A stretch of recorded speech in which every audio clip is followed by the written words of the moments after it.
Bismillahirrahmanirrahim. Assalamualaikum warahmatullahi wabarakatuh.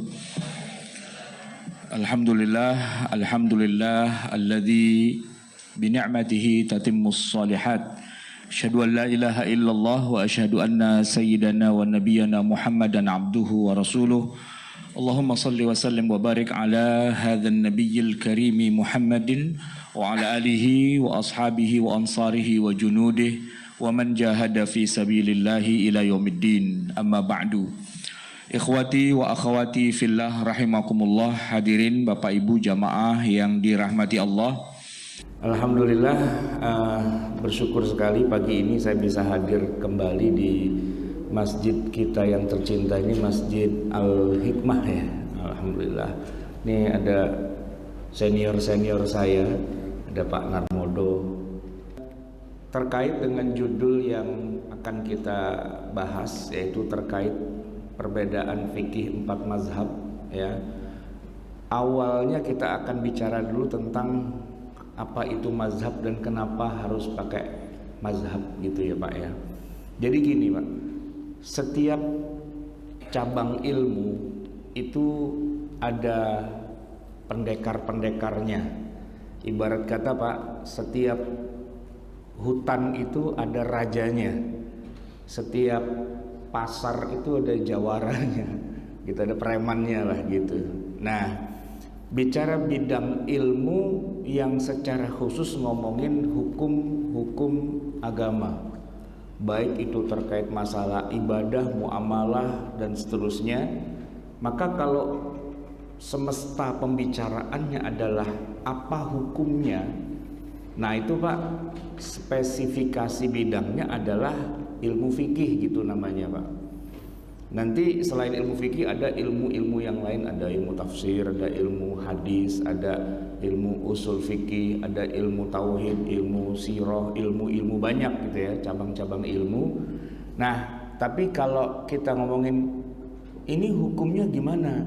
Apakah wajib, apakah sunnah, apakah mubah, apakah makruh, ataukah haram? Nah, itu spesialisasi ilmunya namanya ilmu fikih.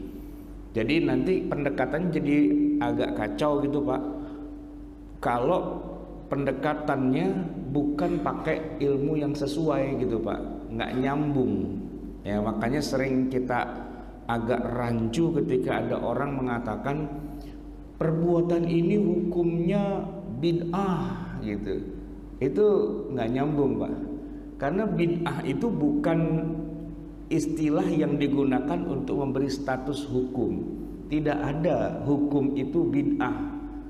Bid'ah itu nama kejadian, nama peristiwa, bukan nama dari status hukum. Sama dengan begini Pak, apa hukumnya satu perbuatan? Oh, hukumnya merah, hukumnya hijau, hukumnya kuning gitu Pak. Merah, hijau, kuning itu Pak, itu nama warna, bukan nama dari status hukum. Nah, kalau ada orang sampai bilang itu hukumnya hijau, ya enggak. Hijau itu warna lampunya hijau, hukumnya bukan hijau. Apa hukumnya Pak? Boleh jalan, ya kan? Warna lampunya merah, hukumnya apa? Hukumnya harus berhenti, gitu kan? Warna lampunya kuning, hukumnya apa? Hukumnya hati-hati, itulah, lambatkan kecepatan dan sebagainya. Jadi jangan keliru antara hukum dengan sainsnya, dengan apa, rambunya. Rambu itu sama hukum nggak sama. Rambu itu cuma untuk mengetahui tanda gitu ya, kita harus ngapain. Tapi bentuk tandanya itu tidak harus berbunyi begini Pak. Misalnya di lampu merah ya, di perempatan, itu tulisan panjang, sebentar lagi segera berhenti 10 detik lagi, dengan kalimat gitu Pak. Kita tuh dari jauh nggak kelihatan itu warnanya merah apa kuning apa hijau gitu, kita nggak ngelihat tandanya. Begitu dekat baru kita baca, oh suruh berhenti, kan susah ya. Nah, maka kita harus tahu antara tanda dengan hukum. Tandanya tuh gini, hijau, oh berarti kita lurus aja, nggak usah dibaca pun, ngelihat sekilas udah tahu gitu. Nah, dalam ilmu fikih, kalau kita mau ngomongin hukum, hukum itu ada 5. Ada apa? wajib, lawannya haram, di tengah-tengah itu ada mubah. Nah, antara wajib dengan mubah ada sunnah, antara mubah dengan haram ada makruh. 5 itu, Pak. Nah, pertanyaannya kan begini sekarang. Lalu siapakah pihak yang punya otoritas untuk secara resmi mengumumkan ini hukumnya haram, ini hukumnya halal dan sebagainya? Ya kalau sumbernya sih pasti dari Allah dan Rasulnya, gitu ya Pak ya. Tapi kan masalahnya begini Pak, Allah itu tidak setiap saat menurunkan wahyu kan? Enggak, Allah menurunkan wahyunya ya di zaman Nabi aja. Begitu juga Nabi Muhammad tidak setiap hari ketemu kita. Kita kan hidupnya sudah 1400 tahun yang lalu. Jadi kalau Quran dan hadis itu sumber, iya benar, tapi sumber yang adanya di zaman dulu Pak, 1400 tahun yang lalu. Nah kalau kita hidupnya di zaman Nabi, bersama Nabi, sumber hukum kita Quran dan Sunnah, iya selesai sudah. Ya Rasul boleh nggak? Boleh, ya udah kita kerjain. Ya Rasul boleh nggak? Haram, ya udah kita selesaikan gitu kan. Ada Rasulullah, ada Jibril. Santai Pak di zaman Nabi. Yang jadi masalah kan Nabi sudah wafat, Jibril sudah nggak turun, dan jarak antara Nabi dengan kita kan udah 1400 tahun. Nah siapa yang punya privilege untuk menjelaskan itu nggak boleh ya, itu boleh ya, ini begini ya, yang mewakili dari Allah dan Rasulnya untuk kita zaman sekarang? Kita nggak bisa bilang Quran, ya enggak, ya kan? Quran kan mushaf gitu Pak, itu kan benda mati, dia nggak bisa ngomong, nggak bisa memberi peringatan dan sebagainya. Hadis, ya hadis kan buku Pak, gitu ya, harus manusia gitu loh, harus orang, ya kan? Nggak bisa kembali pada Quran, nggak bisa kembali kepada mushaf gitu. Kita baca mushafnya, pertama emang paham, yang kedua emang mushaf semudah itu dibaca untuk bisa tahu halal haramnya. Bahkan nama 5 waktu sholat aja Pak, zuhur, asar, maghrib, isya, subuh, kan nggak ada di mushaf itu, nggak ada. Kita nggak menemukan 5 waktu sholat ya, nggak ada ayat bunyinya Pak, kutiba alaikum khamsa salawatin fi kulli yaumin wa hiya salatul zuhri wal asri wal maghribi wal isya'i was subah. Nggak ada ayat kayak gitu. Artinya kan ya iya sumbernya Quran, sumbernya hadis, tapi siapa orang yang dianggap ya betul-betul punya privilege gitu kan, punya ya dia representatif lah dari Quran dan Sunnah, orang gitu harus siapa? Ya kita kan nyebutnya secara umum ulama gitu kan ya, al ulama'u warasatul anbiya. Tapi kan ulama itu sebutan yang sifatnya masih general banget. Ya kayak kita bilang ahli medis gitu Pak. Dalam dunia kedokteran ya kita bilang ahli medis, nakes gitu ya, tenaga kesehatan gitu-gitu kan. Tapi gini Pak, kalau mau yang lebih spesifik, ada jenis penyakit tertentu yang hanya bisa ditangani oleh dokter tertentu. Misalnya Pak, sakit kulit. Ya perawat sih bisa ya, dokter umum juga bisa, tapi yang paling tepatnya itu kan sebenarnya dokter spesialis kulit. Orang sakit jantung, sakit ginjal, sakit paru, sakit kanker, sakit apa, itu kan ada dokter spesialisnya. Nah pertanyaan tuh, siapa yang paling punya otoritas untuk bicara tentang satu penyakit? Ya tentu spesialisnya di bidang itu. Kalau bicara jantung ya dokter jantung gitu kan. Bukan secara umum siapapun yang kerjanya di rumah sakit maka dia punya otoritas. Nggak bisa Pak, nggak bisa begitu. Yang di rumah sakitnya kerja banyak, ada OB ya kan, ada perawat gitu, bahkan ada sopir juga gitu. Sopir ambulan Pak di rumah sakit itu bagian dari tenaga kesehatan nggak? Iya, tapi bisa nggak dia nanganin orang ginjal gitu Pak? Nggak bisa. Nggak usah gitulah Pak. Istri kita mau melahirkan, bayinya nyungsang atau terlilit tali pusat gitu ya, mau ngeden gak keluar-keluar juga, kan mesti di sesar Pak ya. Boleh nggak sih dokter umum, dokter loh Pak, lulus S1 loh itu, boleh nggak dia melakukan praktek bedah sesar? Nggak boleh, nggak boleh. Kalau dia kerjain juga Pak, masuk penjara dia. Ya diserahkan kepada dokter ahli kandungan, gitu kan, pakarnya di bidang itu, gitu loh, yang punya tadi, yang dia tuh otoritatif, gitu loh, ya kan, itu dalam dunia kedokteran. Sama Pak, kita punya mobil gitu juga Pak. Saya punya mobil, katakanlah mereknya Toyota gitu Pak, servis berkalanya kemana kira-kira? Ya ke Toyota lah, ke apa sih kalau Toyota tuh apa sih Pak, bengkelnya Toyota itu namanya Ahas tuh kalau Honda ya motor. Kalau Toyota tuh ya pokoknya mempunyai itulah gitu. Mobil saya Wuling ya ke Wuling gitu loh. Memang dia yang spesialisnya gitu. Kalau kita bawa ke bengkel umum dan sebagainya, jangan-jangan bisa bongkar, tidak bisa pasang lagi gitu kan. Nah itu kan harus spesialisnya gitu Pak. Nah begitu juga dalam ilmu fikih, ketika kita bicara tentang wajib, mubah, sunnah, makruh, haram, itu sebenarnya ulama yang mana yang punya otoritas dalam bidang itu? Ya kan ulama banyak gitu kan.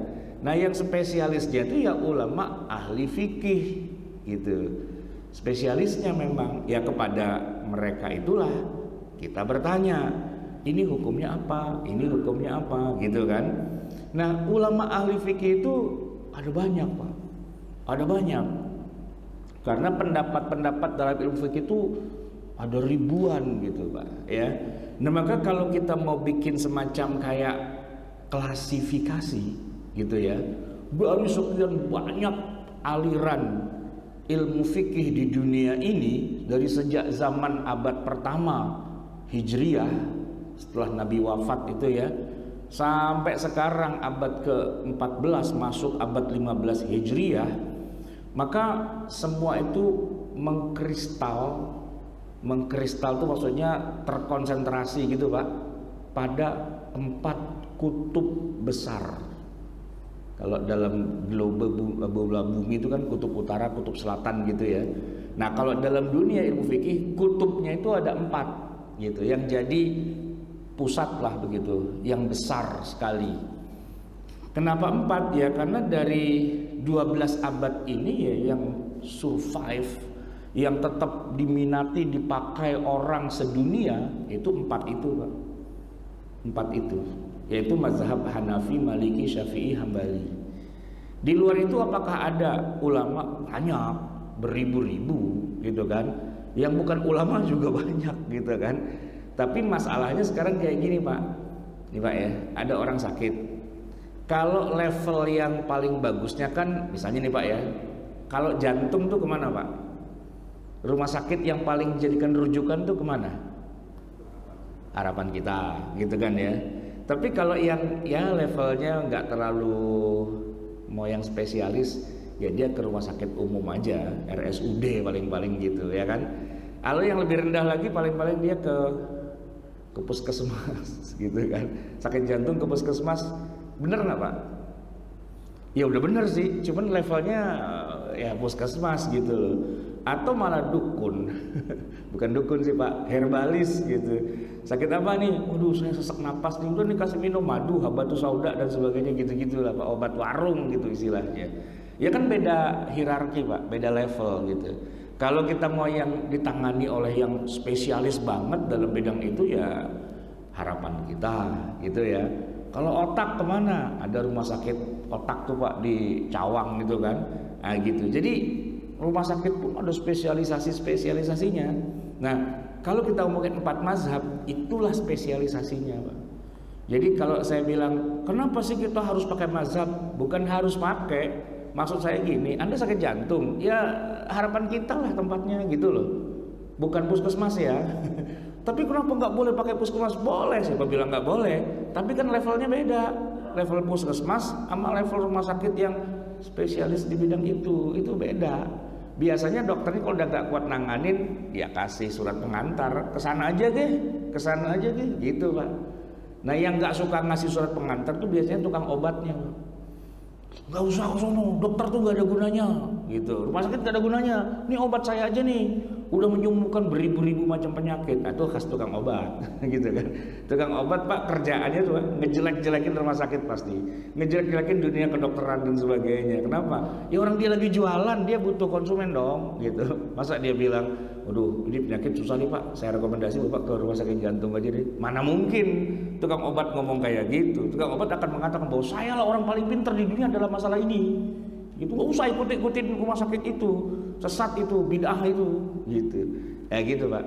Jadi orang kalau nggak ngerti ceritanya gitu Pak, dia tiba-tiba langsung mengangkat dirinya sebagai dokter paling spesialis dalam bidang itu, padahal dia nggak ngerti apa-apa. Orang dia tuh jualan doang kok, nggak ngerti hadisnya, nggak ngerti ayatnya, nggak ngerti maqasidus syariahnya, nggak ngerti banyak hal gitu. Cuman karena yang bertanya juga sama-sama awamnya Pak, dibohongin aja, oh gitu ya, ikut dia gitu. Banyak itu Pak model-model kayak gitu. Apalagi sekarang banyak orang yang takut juga kan sama rumah sakit yang besar Pak. Bukan takut sama jarum suntiknya doang Pak, takut juga sama bayarnya gitu, mahal ya kan. Almarhumah ibu saya itu kalau bicara istilahnya mampu Pak, ya berobat sih mampu gitu ya, mampu. Tapi dia bilang, alah udahlah, nggak usah ke ortopedi segala, mahal banget itu, puluhan juta operasi gitu, udah ke Haji Naim aja. Haji Naim Pak ujung-ujungnya gitu, Cimande gitu, dilempengin aja sambil ngomel-ngomel gitu. Wah dokter tuh makan duit melulu, kerjaannya cuman wah, operasi loh, obat lah apa segala macam. Padahal di Haji Naim dilempengin doang, ceplok udah jadi lagi katanya begitu. Itu kan Pak. Jadi orang kita itu sudah punya gambaran kalau yang namanya medis itu jahat. Medis itu walah buang-buang duit apa segala macam. Udah pakai yang swasta aja lah, yang tradisional, yang remeh-temeh aja gitu. Itu masalah sederhana gitu kan. Nah kayak gitu Pak. Dalam masalah ilmu agama, orang tuh ngapain pakai mazhab, langsung aja pakai Quran, langsung aja pakai hadis gitu. Nah kita kan senyum-senyum aja Pak. Ya dia berarti nggak tahu cerita nih.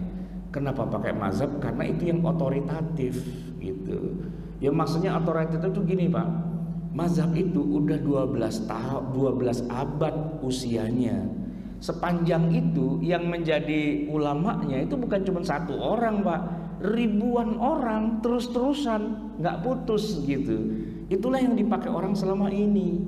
Ya kalau kita mau nggak suka, mau mengkritisi boleh-boleh saja gitu kan, silakan saja, nggak ada keharusan sih sebenarnya. Cuman saya mau kasih tahu ya, kalau Anda tuh sakit jantung, ya rumah sakit yang tepat rujukannya ya Harapan Kita gitu loh. Bukan puskesmas Pak, bukan poliklinik gitu, bukan apa yang ngarang sendiri gitu, bukan. Nah itu kalau mau yang benernya itu gitu kan. Nah maka kemudian kalau kita bicara ilmu fikih, kita nggak bisa lepas dari yang namanya 4 mazhab, karena itulah yang otoritatif untuk bisa menegaskan ini hukumnya apa, ini hukumnya apa. Nah, ini mukadimahnya Pak. Udah syuruk ya belum? Oh belum. Nah, sekarang baru kita bicara begini. 4 mazhab itu, ya kita nggak bisa bilang itu pasti benarnya gitu ya. Masing-masing juga namanya juga ijtihad Pak. Ya pasti ada nggak samanya antara satu mazhab dengan mazhab yang lain, ada ikhtilafnya, ada perbedaannya. Jadi nggak sama ketika dia menghubungi satu masalah, mazhab A bilang begini, mazhab B bilang begitu, mazhab C bilang begini, bilang begitu. Nah ini orang yang dari awal udah anti mazhab, tuh kan dia aja beda-beda, udah makanya gak usah pakai mazhab, mikir sendiri aja gitu banyak ya kan. Ya nggak apa-apa sih mau mikir sendiri. Nah tapi kita lagi nggak ngomongin yang pada mikirin sendiri. Kita lagi ngomongin kok mazhab-mazhab yang udah besar itu, yang sudah profesional 12 abad lamanya, kok bisa sih mereka berbeda pandangan? Nah ini Pak, ini poin yang kedua.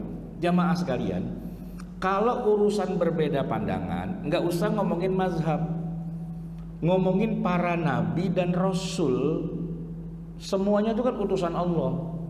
25 orang nabi dan rasul yang namanya termuat di dalam Al-Quran, atau 124.000 dari mereka yang jumlah totalnya segitu, yang diceritakan di Quran cuman ada 25 orang tuh Pak yang namanya kesebut gitu di mushaf.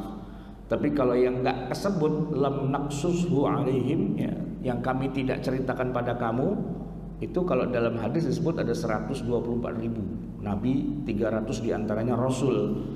Nah mereka itu Pak nggak sama juga gitu dalam syariat yang Allah turunkan, nggak sama, syariatnya beda Pak. Ini tadi saya pagi itu sebelum subuh lagi nulis tentang surat Al-Baqarah ayat 43, itu kan bunyinya begini, wa aqimus salata wa atuz zakata warka'u ma'ar raki'in, dan tegakkanlah sholat, tunaikanlah zakat, dan rukuklah kamu bersama orang yang ruku. Ini Pak, sebelumnya itu ayat lagi bicara tentang Bani Israel. Di awalnya itu kan, ya Bani Israel adhkuru ni'mati allati an'amtu alaikum wa anni faddaltukum 'alal 'alamin, dan seterusnya itu Pak. Terus ada perintah, wa aqimus shalah, wahai Bani Israel, wahai Yahudi, tegakkanlah sholat. Nah pertanyaannya gini Pak, ini perintah Quran kepada orang Yahudi untuk menegakkan sholat. Kayak apa sih sholatnya orang Yahudi itu Pak? Kayak apa? Sama nggak sama sholatnya kita umat Nabi Muhammad? Nggak sama. Nabi dan Rasul ya semuanya utusan Allah. Tapi ketika mereka diperintah oleh Allah untuk memerintahkan umatnya sholat, syariat sholatnya beda. Orang Yahudi nih Pak ya, sholatnya ya 3 waktu, bukan 5 waktu kayak kita, cuman 3 waktu ya. Terus sholatnya itu Pak cuman berdiri sama ruku, tidak ada sujudnya. Terus mereka sholatnya itu ya harus telanjang kaki di alas kayak gini. Sementara kalau Nabi kita di zaman itu ya, sholat itu di atas tanah, tidak harus pakai alas. Boleh sih pakai alas, tapi secara keseluruhannya di masa itu, bahkan Masjid Nabawi pun tidak ada alasnya, keramik pun nggak ada Pak, cuman tanah aja. Dan Nabi dan para sahabat itu sholat dengan menggunakan sepatu, sendal, itu dipakai. Itu beda Pak, sholatnya Yahudi dengan sholatnya Nabi Muhammad Shallallahu Alaihi Wasallam. Artinya mereka Nabi ya, sama-sama dari Allah, tapi syariat yang Allah perintahkan pada masing-masing Nabi itu ternyata berbeda, nggak sama gitu kan. Jadi kalau 4 mazhab kok beda-beda, nggak usah ribut Pak. Nabi aja itu diperintah oleh Allah dengan syariat yang berbeda-beda, yang nggak sama gitu. Maka kalau orang berpikir bahwa dalam agama Islam ini semuanya harus sama, kesatuan umat itu tergantung dari kesatuan ibadahnya, ibadah harus mirip semua satu sama lain, dari awal udah keliru Pak. Enggak ya, masing-masing Nabi diberikan syariat yang berbeda-beda satu dengan yang lain gitu ya. Bahkan dalam hal keseharian pun para Nabi dan Rasul itu bisa jadi saling berbeda. Nabi Musa, Nabi Harun ribut, biasa aja, nggak apa-apa. Sama-sama Nabi, sama-sama Rasul, tapi beda pendapat. Nabi Daud dengan putranya Nabi Sulaiman memutuskan perkara, beda. Biasa aja, nggak masalah, sama-sama Nabi, gitu kan. Bahkan Pak, para malaikat saja itu juga boleh kok berbeda pendapat. Malaikat loh Pak, mereka kan ibadun mukramun, hamba-hamba Allah yang mulia, ya kan. Mereka nggak punya nafsu, ya kan. Tapi kalau yang namanya logika berpikir, malaikat tuh boleh loh berbeda pendapat. Pernah nggak Pak dapat contoh bagaimana malaikat, sesama malaikat berbeda pendapat? Apa contohnya? Nah, ada orang bunuh 99 nyawa, tanggung tambahin 100 jadinya kan. Tapi dia mau tobat, di tengah jalan mati dia. Kata malaikat azab, wah dia neraka dulu nih, ya kan. Kata malaikat rahmah, enggak lah dia surga lah. Tuh ribut Pak, gitu. Berdua itu, apa kepentingannya malaikat, gitu kan? Tapi menurut logika yang satu, ya kan dia dosa. Kalaupun ente mau bawa ke surga, oke lah, tapi dicelepin dulu di neraka lah paling enggak, ya kan? Digebukin dulu, dibakar dulu, bikin gosong. Nah kalau udah selesai, habis dosanya, lo bawa dah silahkan, gitu. Kata yang malaikat rahmah, ya enggak gitulah, orang dia udah tobat kok. Udah tobat ya udah selesai habis gitu. Ini urusan saya jadinya gitu. Pak, malaikat aja ribut Pak gitu. Ya kan? Jadi kalau Nabi aja boleh beda pendapat, ya kan? Malaikat boleh berbeda pendapat. Kenapa kita nggak boleh beda pendapat? gitu kan. Boleh-boleh aja beda pendapat itu. Bahkan para sahabat Nabi hidupnya bersama Nabi, mereka aja boleh kok beda pendapat, boleh Pak ya. Mereka dibenarkan dua-duanya oleh Nabi. Yang satu bilang A, yang satu bilang B, kata Nabi ente bener, sah gitu, nggak ada masalah gitu kan. So berarti kalau mazhab itu saling berbeda, bukan berarti itu perpecahan, bukan berarti itu kelemahan, bukan berarti itu kekeliruan gitu, enggak. Ya memang itu terjadi perbedaan. Cara mereka dalam memahami ayat Quran, sudut pandangnya itu beda.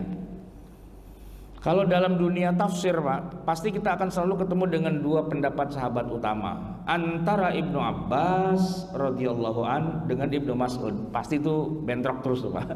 Setiap kita baca ayat Quran, wa qala Ibnu Abbas kita wa kita wa kita, wa qala Ibnu Mas'ud kita wa kita. Pasti udah beda tuh. Gitu ya. Kenapa?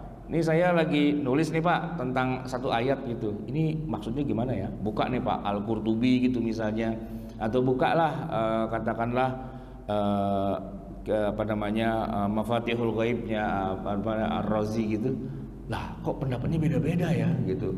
Dan sepanjang semua kitab tafsir yang bicara tentang hukum, pasti setiap ayat itu pasti ada perbedaan. Justru karena saking asiknya, kalau nggak ada perbedaannya males saya tulis gitu. Kenapa? Karena gitu-gitu aja kagak seru. Kalau ibarat nonton film Pak, dari tadi kagak berantem ngobrol mulu gitu. Kalau pas ada berantemnya asik nih gitu kan. Nah, khilafiyah di antara para sahabat dalam menafsirkan ayat Quran itu menarik banget gitu. Menariknya bukan kita mau nyalahin siapa dan siapa, enggak. Justru wah luas sekali ya pemahaman mereka. Ada yang lihat dari sudut pandang ini, ada yang dari sudut pandang itu, dari sudut pandang yang lain gitu Pak. Nah jamaah sekalian, dari itu semua saya kemudian coba nulis satu buku, judulnya ini Pak nih, Fikih 4 Mazhab ya. Jadi kira-kira mazhab itu apa sih gitu ya, sejarahnya masing-masing, baik dari mazhab Hanafi, Maliki, Syafi'i, Hambali, siapa sih tokoh-tokohnya dan apa saja ciri-ciri pendapat mereka di masing-masing celah ilmu-ilmu keislaman. Itu coba saya tuliskan ringkasannya aja sih gitu ya. Misalnya kalau kita ngomongin toharoh gitu ya Pak, ini kita masuk nih materinya, toharoh. Yang jelas-jelas amat berbeda, katakanlah bertabrakan tuh antara Syafi'i dengan Hanafi. Ini yang paling sering Pak berbeda. Kenapa? Karena dua-duanya besar. Adapun Maliki dengan Hambali itu boleh dibilang partai penggembira lah gitu. Partai penggembira. Oh, yang bertarung habis-habisan dalam berpendapat itu emang Syafi'i dengan Hanafi. Dua-duanya ini paling keras. Dalam bidang tafsir pun begitu. Al-Imam Al-Jassos itu menulis sebuah tafsir ya, tafsir Al-Jassos gitu ya. Oh itu isinya tuh Pak dalam hukum itu sangat Hanafi. Dia pembela, dia hardliner, die hardnya lah dalam mazhab Hanafi. Pemikiran-pemikiran mazhab Syafi'i habis di situ Pak, ditelanjangin, bubar semua itu. Kalau kita baca Al-Jassos gitu ya. Tapi di Syafi'i juga ada ulama besar, Ilqiyah Al-Harosi, itu menulis juga ya kan tafsir yang membela pendapat mazhab Asy-Syafi'i. Semua yang dituduhkan itu dijawab semua dan nggak terbukti. Anda cuma beraninya nuduh-nuduh doang. Begitu kita korek lebih dalam, hujah Anda juga nggak jelas juga. Kalau diserang balik, Anda juga jatuh sebenarnya. Jadi di sini ada Al-Jassos, di sini ada Al-Qiyah Al-Harosi itu ya Pak ya. Asik tuh Pak tabrakannya itu. Saya bisa tahu gitu karena dulu waktu kuliah saya ngambil makalah itu Pak. Apa vis-a-vis Hanafi dengan Syafi'i dalam ilmu tafsir gitu kan. Nah, tafsir mereka itu memang nggak sama gitu Pak. Ya contohnya nih, ketika di dalam Al-Qur'an ya Allah menyebutkan sentuhan kulit, aula mastumun nisa, ya kan? Hanafi dalam tafsir-tafsir mereka dan para ulamanya mengatakan lamastum itu artinya bukan sentuhan kulit dengan kulit, suami istri sentuhan batal, nggak bisa. Itu adalah majaz, itu adalah metafor dari jima. Kalau suami istri jima, iya memang dia harus ya mandi janabah. Kalau nggak ada air ya fatayammamu sha'idan thayyiba, gitu kan. Sementara mazhab Syafi'i kekeh dengan dengan apa adanya. Aula mastumun nisa, itu sentuhan kulit, bukan jima. Gitu. Bedakan antara massa dengan lamasa. Wah, serem nih Pak nih. Jadi gini Pak, Maryam Al-Batul, ibunda Isa alaihissalam ya, itu kan pernah bilang gini, waktu didatangin sama malaikat Jibril. Malaikat Jibril kan menyamar sebagai manusia. Kan dia kaget tuh. Inni a'udzu birrahmani minka in kunta taqiyya. Saya berlindung pada Allah yang Maha Rahman kalau kamu bertakwa. Gitu. Terus kata Jibril, "Innama ana rasulur rabbik." Saya ini utusan dari Tuhanmu. Li ahabalaki ghulaman zakiyya, untuk memberikan kamu anak laki-laki yang cerdas gitu. Terus kata Maryam apa? Anna yakunu li ghulamun wa lam yamsasni basyarun. Gimana saya bisa punya anak padahal saya belum pernah disentuh oleh laki-laki. Ungkapannya Quran itu menarik Pak. Yamsasni basyarun. Saya belum pernah disentuh oleh laki-laki. Kira-kira yang dimaksud disentuh itu apa Pak? Dicoel terus hamil gitu Pak? Enggak dong ya kan? Disentuh itu maksudnya disetubuhi dong gitu kan. Nah kata Hanafi, tuh lihat, itu kan disentuh tuh maksudnya disetubuhi, bukan cuma dicoel doang gitu kan, kata Hanafi. Kata Syafi'i apa? Ente perhatiin tuh ayat. Maryam mengatakan yamsasni. Kalau di ayat yang batal lamastum. Massa dengan lamasa beda om. Wah gitu. Oh gitu ya? Ah, iya. Ente kan bacanya pakai terjemahan. Dua-duanya diterjemahkan sebagai menyentuh. Tapi bahasa Arabnya antara massa dengan lamasa itu dua hal yang beda. Perhatikan dong Quran. Wah gitu. Jadi menarik kan? Maka dalam mazhab Syafi'i sentuhan kulit itu membatalkan antara suami dengan istri. Tapi dalam mazhab Hanafi sentuhan kulit tidak batal. Pak, yang benar yang mana? Yang benar yang mana? Yang benar yang biasanya saya pakai gitu biasanya Pak. Kalau bapak sama istri biasanya sentuhan nggak batal, kalau saya tanya yang benar yang mana? Ya masa saya bilang yang salah sih. Ya yang biasanya saya pakai mah sentuhan kulit istri, suami istri nggak batal. Udah dah yang nggak batal aja yang benar gitu kan. Tapi kalau bapak orang NU gitu ya, sentuhan kulit suami istri udah bilang batal. Kalau ditanya yang benar yang mana? Batal Pak gitu. Nah iya. Kan tergantung latar belakang kita kan gitu ya. Nah lepas dari kemudian latar belakang kita, sebenarnya yang benar tuh yang mana? Batal apa enggak suami istri sentuhan kulit? Dua-duanya pakai Quran, dua-duanya ulama, dua-duanya expert, dua-duanya rumah sakit jantung harapan kita Pak. Punya otoritas gitu, otoritatif sekali dua-duanya itu. Terus gimana Pak? Mau kita adu nih mereka? Enggak. Jawabannya adalah Allahumma turja. Ya Allah atur aja gitu. Ya kalau yang Hanafi lu kerjain aja sesuai dengan mazhab lu Hanafi. Nah kalau ente Syafi'i lu kerjain aja sesuai dengan mazhab lu. Gak usah diadili, gak usah dibentur-benturkan. Masing-masing adalah mazhab yang otoritatif. Dan untungnya Pak, kita tinggal di Indonesia. Untungnya.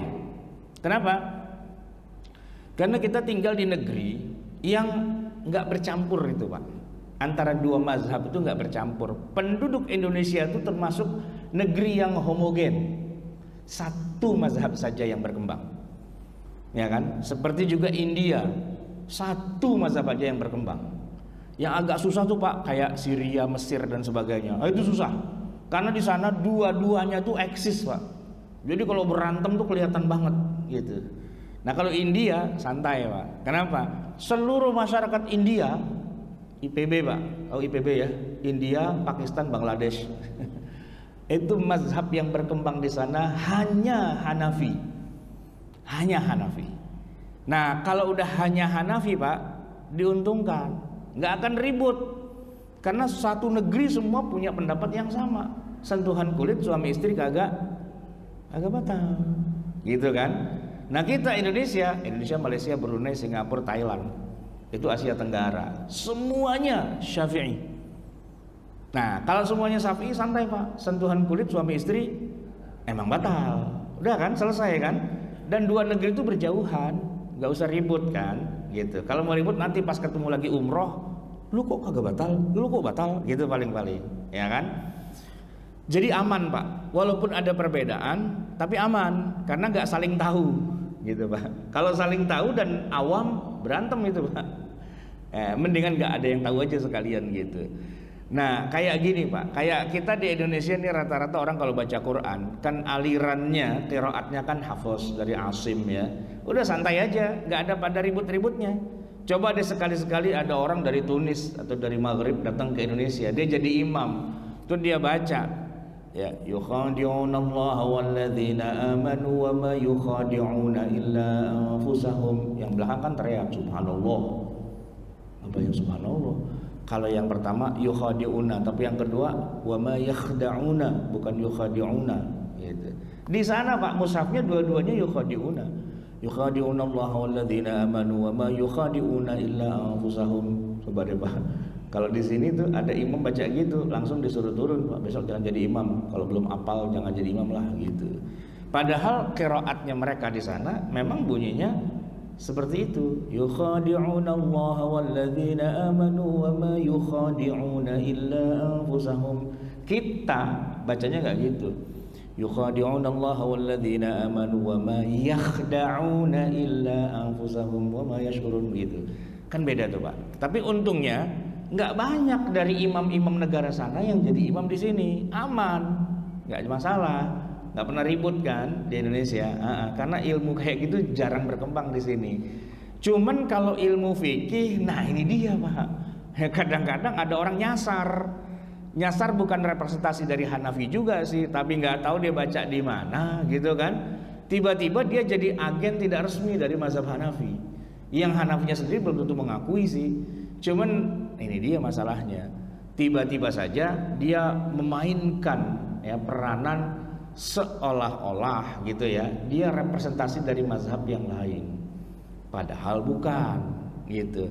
Padahal dia juga tidak mewakili mazhab manapun, dia mewakili mazhab dirinya sendiri atau minimal dari kata gurunya gitu kan, tidak otoritatif gitu. Nah harusnya Pak jangan begitu, harusnya begini. Kalau jelasin ilmu fikih itu Pak, menurut Syafi'i, sentuhan kulit suami istri, laki perempuan yang bukan mahram itu membatalkan. Dalilnya ini. Tapi saudara-saudara kita yang madhabnya Hanafi bilang tidak batal. Dalilnya gini. Anda tolong pahami ya, duduk perkaranya.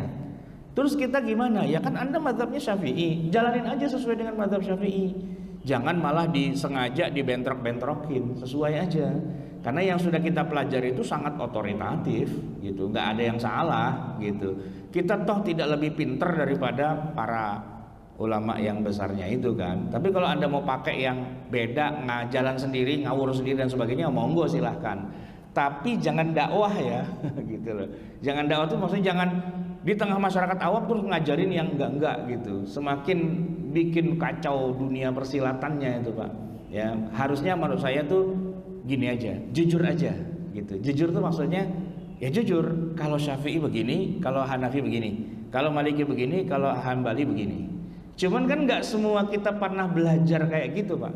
Emang itu nggak bisa dipelajari dengan mudah kecuali ada mata kuliahnya. Nah, saya kebetulan S1 saya tuh kan Fakultas Syariah, jurusannya memang dari awal Pak perbandingan mazhab. Jadi dari semester 1 sampai semester 8 Pak, yang kita ubek-ubek tiap hari itu perbandingan mazhab itu dari awal, tanpa harus fanatik kepada salah satu mazhabnya, tanpa harus menjelekkan salah satu mazhabnya, dan masing-masing silakan jalan dengan mazhabnya sendiri-sendiri dan gak usah berantem gitu sebenarnya. Lebih dicerdaskan, mending sekalian cerdas atau mending sekalian bego aja gitu. Bego tuh nggak tahu yang lain gitu. Nah kalau nggak tahu yang lain kan udah lempeng aja, taunya begitu ya begitu. Paling-paling kalau ketemu beda mazhab, kok gitu ya, paling gitu Pak. Nih kayak gini Pak, saya dulu tahun 91 pergi haji, ngelihat ada orang dari Afrika ya, Maghrib, itu kan mereka rata-rata mazhabnya Maliki. Sholat gitu Pak, Allahu Akbar, lempeng aja gitu Pak tangannya, agak sedekap gitu kan. Apa lagi nih gitu ya, karena dulu belum belajar, cuman bengong aja Pak, heran. Begitu saya kuliah pas bab sholat, wih ini mazhab Maliki kayak gini nih, dalilnya ini semua. Jadi Allahu Akbar lempeng aja dia Pak. Di kita ada nggak pakai gitu? Nggak ada kan. Dan orang kita karena udah kebiasaan sholatnya begini, walaupun nggak tahu dalilnya ya, Begitu lihat ada orang sholatnya lempeng, kan kita aneh, sholat apaan tuh kayak gitu, gitu. Paling tapi ngomongnya dalam hati gitu. Tapi Pak, kalau ada kayak gitu di tengah-tengah jamaah kita, habis tuh Pak, kita bully dia tuh, ya kan? Gitu. Apalagi kalau dia jadi imam, apalagi setelah jadi imam dia ceramah, yang bener lempeng, yang begini bid'ah. Nah lu kacau kan Pak, jagat raya bubar itu Pak. Harusnya kan dia wise dong, ya kan? Pak, mohon maaf ya, tadi saya sholatnya lempeng nih, pasti aneh buat Bapak kan? Itu Pak, itu saya mazhabnya Maliki. Kalau Bapak kan Syafi'i, nggak ada masalah Pak. Bapak silakan aja dengan Syafi'inya, saya dengan Maliki saya. Aman kan? Harusnya begitu. Nah, orang-orang yang bisa ngomong kayak gitu Pak, emang mereka yang harus udah lama juga belajar ilmu perbandingan mazhabnya, sehingga dia bisa wise gitu ya. Contohnya Al-Imam As-Sudais yang jadi Imam Masjidil Haram itu Pak, itu cakep tuh. Beliau itu mazhabnya Hambali, dan Hambali dengan kita Syafi'i itu satu mazhab dalam masalah Bismillahirrahmanirrahim. Itu adalah bagian dari suratul Fatihah. Ayat 1 wajib dibaca. Beda nih nanti dengan Hanafi dengan Maliki yang meyakini bahwa ayat satunya itu Alhamdulillahirrabbilalamin. Bismillah itu bukan ayat 1. Bismillah itu Quran, tapi bukan dari bagian dari Al-Fatihah. Al-Fatihah itu dimulai dengan Alhamdulillahirrabbilalamin. Di dalam mazhab Maliki, bahkan kalau orang baca Bismillahirrahmanirrahim sebelum Al-Fatihah itu dosa, karena dianggap menambah-nambahi surat Al-Fatihah. Sampai segitunya Pak. Tapi kalau kita mazhab Syafi'i dan mazhab Hambali, Bismillah itu wajib dibaca. Kalau nggak dibaca salat kita kagak sah. Cuman bedanya kalau Hambali Bismillah dibaca tapi sir. Jadi As-Sudais itu bacanya gini, Bismillahirrahmanirrahim, Alhamdulillahi Rabbil Alamin. Gitu dia kan. Itu Hambali Pak. Kayaknya tadi kita di sini imamnya Hambali deh kayaknya ya. Nah. Hambali itu Pak. Antum belajar Hambali di mana? Mazhab Hambali di mana belajarnya? Di Sudais itu ya berarti ya. Nah, kalau Syafi'i enggak. Syafi'i itu Bismillah jahar. Bismillahirrahmanirrahim jahar. Di sini kadang jahar juga Pak. Oh gitu ya. Jadi ada Syafi'i ada Hambali ya gitu ya. Saya bukan dalam rangka lagi ngejelekin Hambali, enggak ya. Saya cuma lagi jelasin kalau Syafi'i gini, kalau Hambali begini, biar jelas kan. Tapi nih belum selesai nih ceritanya Pak Sudais nih Pak. Ceritanya suatu hari Sudais diundang ke Indonesia zaman SBY kalau nggak salah itu kan, diminta jadi imam sholat Jumat di Masjid Istiqlal. Nah beliau kan Hambali, tapi tahu Indonesia itu kan Syafi'i semua. Maka ketika dia jadi imam, dia tuh bacanya apa? Jahar. Jadi untuk pertama kalinya seumur hidup saya dengar tuh As-Sudais itu baca Bismillah dengan jahar. Allahu Akbar gitu kan. Baca dia iftitah Bismillahirrahmanirrahim. Waduh, dia baca Bismillah keras. Apa ganti mazhab dia tuh, gitu kan? Ternyata enggak Pak, dia mazhabnya tetap Hambali. Cuman dia menghormati tuan rumah, gitu kan? Nah, adabnya begitu Pak, dia baca keras, gitu. Tapi emang dasar dia mazhabnya Hambali. Seumur-umur dia kalau baca enggak keras kan. Begitu rakaat kedua bangun dari sujud, berdiri, langsung Alhamdulillahi Rabbil Alamin. Nah bismillahnya mana hilang gitu. Ada tuh Pak di YouTube-nya Pak gitu. Tapi sebagai sebuah penghargaan usaha baguslah gitu kan. Ya dia menghormati mazhab Syafi'i gitu. Dia nggak ngomong begini, yang benar itu yang sir, yang jahar tuh bid'ah. Nggak begitu Pak. Itu kan orang kagak ngerti agama. Dikit-dikit bid'ah, dikit-dikit salah, dikit-dikit keliru. Enggak, itu dua-duanya otoritatif. Cuman kalau Anda mazhabnya Syafi'i, mestinya dapat tuh ilmu tentang kenapa harus jahar. Ya karena dalam mazhab Syafi'i hadis tentang sir itu nggak bisa diterima gitu. Karena kekuatan hadis yang jahar itu lebih kuat. Sebaliknya kalau Hambali kan enggak. Kayaknya banyakan yang bilang sir deh Nabi itu daripada yang enggak gitu kan, ada beberapa hadis ngomongnya kayak gitu. Nah, ikhtilaful hadis itu adalah gacoannya Al-Imam Syafi'i. Beliau punya buku judulnya Ikhtilaful Hadis. Sama-sama sahihnya tapi tabrakan. Gimana cara kita mencari solusi dari dua hadis yang bertabrakan dan sama-sama otoritatif, sama-sama sahih. Nah, pilihannya adalah A, B, C, D, E dan sebagainya. Mazhab Syafi'i itu begitu Pak. Jadi kalau ada orang bilang Imam Syafi'i goblok banget, gak ngerti hadis gitu, enggak juga. Dia jauh lebih pintar di atas kita. Tapi karena memang ada banyak hadis yang sama-sama sahih tapi bertentangan, maka pilihan-pilihan beliau tuh pakai logika gitu. Ada apa namanya? Istilahnya ada alurnya. Nah, saya kasih contoh yang di sholat, Pak, kunut subuh kan. Tadi kita nggak kunut ya, dan saya kunut gitu loh, karena saya kan ini bukan karena saya ketinggalan 1 rakaat gitu loh. Saya kan ketinggalan 1 rakaat, nah saya kunut aja, kenapa enggak gitu kan? Pertanyaannya, mana yang benar? Kunut apa enggak kunut? Wah, ini serem nih Pak masalah ini Pak, kita bisa pecah 2 nih gitu kan. Santai, enggak. Jadi gini, sebenarnya yang berbeda antara kunut dan kunut itu bukan Syafi'i dengan Hambali, enggak, tapi Syafi'i dengan Hanafi. Lagi-lagi Syafi'i dengan Hanafi. Lagi-lagi, karena emang itu dua kutub besar, 2 mainstream besar itu.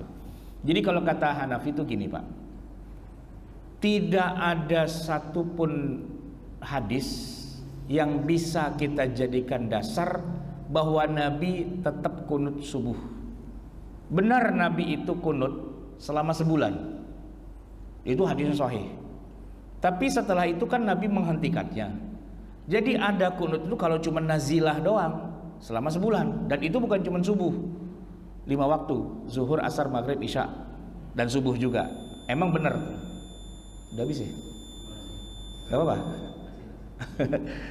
Oke. Nah, jadi kata mazhab Hanafi, kalau kita perhatikan, memang ada sih hadis yang menyebutkan bahwa walaupun sudah nggak kunut lagi, memang ada hadis yang menyebutkan Nabi tetap mempertahankan kunut subuhnya sampai akhir hayat, kata Hanafi. Tapi itu yang dukung cuma 1-2 orang aja, perawinya sedikit. Sedangkan perawi yang lain itu semua rata-rata mendukung yang cuma sebulan. Jadi kalau dalam pandangan mazhab Hanafi, makin banyak yang meriwayatkan hadis tentang tidak kunutnya Nabi, itu yang bisa kita menangkan dong. Bukankah begitu? Nah, Abu Bakar misalnya di zaman Nabi itu kan, kalau dia punya pendapat ya, dia bilang, saya kayaknya pernah mendengar Nabi bilang gini deh. Ada nggak yang mendukung pendapat saya? Siapa nih di antara sahabat? Saya. Tuh kan, makin banyak yang dukung Pak, makin kuat. Nah kalau nggak ada yang dukung kan makin lemah. Itu kan demokrasi gitu Pak. Hanafi itu pakai sistem demokrasi Pak, dalam menentukan pilihan antara 2 hadis. Ini sahih, ini hadisnya benar, cuman yang ini sahihnya lebih banyak pendukungnya. Karena lebih banyak pendukungnya, maka kita pakai yang banyak pendukungnya dong. Artinya tidak usah kunut subuh. Ada sih hadis yang mengatakan Nabi kunut subuh sampai akhir waktu, tapi pendukungnya sedikit. Apa jawaban Syafi'i? Syafi'i Pak, jawabannya itu bikin saya dulu 20 tahun nggak kunut, sekarang saya jadi kunut lagi Pak. Saya libur kunut 20 tahun Pak. Gara-gara ya tadi, kan banyak kan yang bilang tidak kunut. Yang bilang kunut kan cuma 1-2 biji aja gitu Pak. Begitu saya kuliah di Lipia, gara-gara saya kuliah di Lipia, saya jadi kunut lagi Pak. Kenapa? Ini bukan dalam rangka menggiring opini jadi pada kunut ya, enggak. Saya mau cerita nih Pak. Jadi gini, kata Imam Syafi'i, banyak pendukungnya tuh kalau sahabat. Kalau udah levelnya di bawah sahabat, banyak itu banyak semu. Semu itu maksudnya di ujungnya cuma 1 sahabat, cuman yang meriwayatkan makin banyak, kan jumlahnya banyak, gitu kan? Nah, sementara yang 1 ini memang yang riwayatnya nggak banyak, tapi di sononya, di pangkalnya itu sama, gitu, ya kan? 1. Nah, yang kedua kata Asy-Syafi'i, ini sesuai dengan perkataan dia sendiri. Idza shahhal haditsu fahuwa madhhabi. Kalau 1 hadis itu sahih, maka itulah madhabku. Nah, apa yang dimaksud dengan sahih? Sahih itu bukan banyak pendukung Pak. Jadi kalau mazhab Hanafi kan tadi makin banyak pendukung makin dipakai, ya kan? Kata Syafi'i bukan masalah banyak-banyakan, tapi kesahihan. Bedanya apa?